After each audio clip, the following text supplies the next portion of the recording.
नमस्कार दोस्तों, जय हिंद जय भारत। प्राचीन इतिहास का जो अंतिम वीडियो मैं लेके आया हूँ, सोलंकी राजवंश।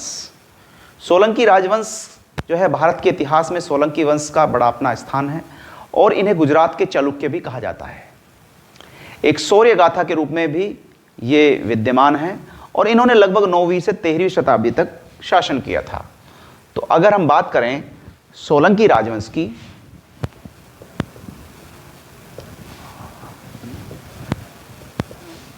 तो ये लगभग 9 से लेके और 13वीं शताब्दी से 13वीं सदी तक इन्होंने शासन किया था। तो ऐसा हम मानते हैं कि इनका जो प्रभाव रहा वो गुजरात में रहा और राजस्थान और मध्य प्रदेश के कुछ हिस्सों पर भी इन्होंने अपना शासन स्थापित किया था। इनके शासनकाल में कला, संस्कृति और वाणिज्य के क्षेत्र में अभूतपूर्व विकास हुआ था। भव्य मंदिरों का निर्माण, साहित्य एवं कला का संरक्षण तथा व्यापार के विस्तार को गुजरात की समृद्धि के शिखर तक पहुंचाया था। तो कह सकते हैं आज आधुनिक गुजरात में भी इसका कहीं ना कहीं प्रभाव रहा है। और किसी भी साम्राज्य की तरह सोलंकी वंश को भी आंतरिक कलह और बाहरी आक्रमणों का सामना करना पड़ा था, जिससे इनका अंत हुआ।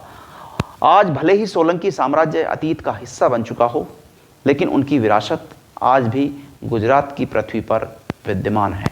शानदार मंदिर, साहित्यिक कृतियाँ, वास्तुकला की कृतियाँ उनके गौरवशाली इतिहास की याद ताज़ा कर देती हैं। उनके लेखों के गहराई से पता चलता है कि सोलंकी राजवंश कितना बड़ा राजवंश था। और इस वंश की स्थापना की बात करें तो सोलंकी वंश, जिसे गुजरात का चालुक्य भी कहा जाता है, भारत के इतिहास में एक शानदार अध्याय है। 9वीं से 13वीं शताब्दी तक राज्य करते हुए इस वंश ने गुजरात, राजस्थान और मध्य प्रदेश के कुछ हिस्सों पर भी अपना प्रभाव जमाया था। कुछ विद्वानों का मत है कि सोलंकी वंश की स्थापना 940 ईस्वी में हुई थी और लगभग 13वीं शताब्दी का इनका शासन रहा। अगर हम बात करें इसकी शुरुआत, तो सोलंकी वंश की स्थापना का श्रेय लक्ष्मी राज को जाता है, जो मूलराज के पिता थे। इन मतभेदों के बावजूद भी स्पष्ट है कि सोलंकी वंश की स्थापना गुजरात के इतिहास में एक महत्वपूर्ण मोड़ लाता है और एक शक्तिशाली साम्राज्य की नींव रखी गई, जिसे कला, संस्कृति और वास्तुकला के क्षेत्र में जो है अभूतपूर्व विकास किया। और अगर हम बात करें स्वर्णिम काल की चमक, तो 11वीं और 12वीं शताब्दी सोलंकी वंश के लिए स्वर्णिम समय माना जाता है। महान शासकों जैसे भीमदेव प्रथम, सिद्धराज, जयसिंह और कुमारपाल के नेतृत्व में साम्राज्य ने कला, संस्कृति और वास्तुकला और व्यापार के क्षेत्रों में अभूतपूर्व विकास किया था। सोलंकी वंश की राजधानी अनिलवाड़ थी, जो वर्तमान में गुजरात में स्थित है। इसे पटन के नाम से भी जाना जाता है।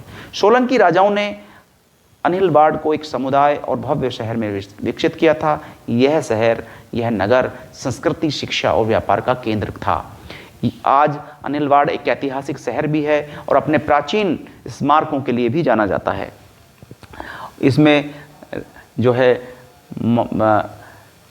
शंकर मंदिर, माँ भवानी का मंदिर, त्रिवेणी संगम और कई जो है स्मारक, उसमें रानी का स्मारक भी उसमें आज तक जो है वो उपस्थित है।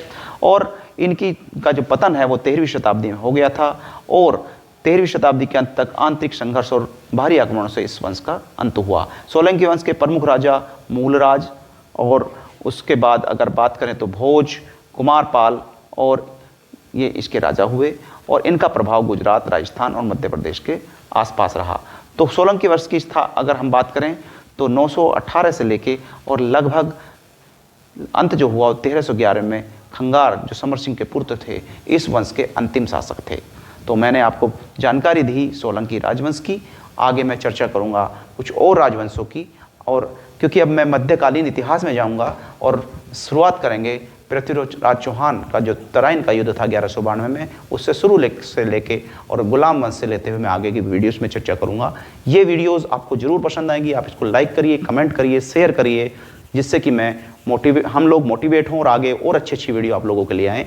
तो जो भी छात्र प्रतियोगी परीक्षाओं की तैयारी कर रहे हैं, मैं उनसे आग्रह करूंगा कि इन वीडियोस को देखिए, लाइक करिए, कमेंट करिए। धन्यवाद। नमस्कार। जय हिंद जय भारत।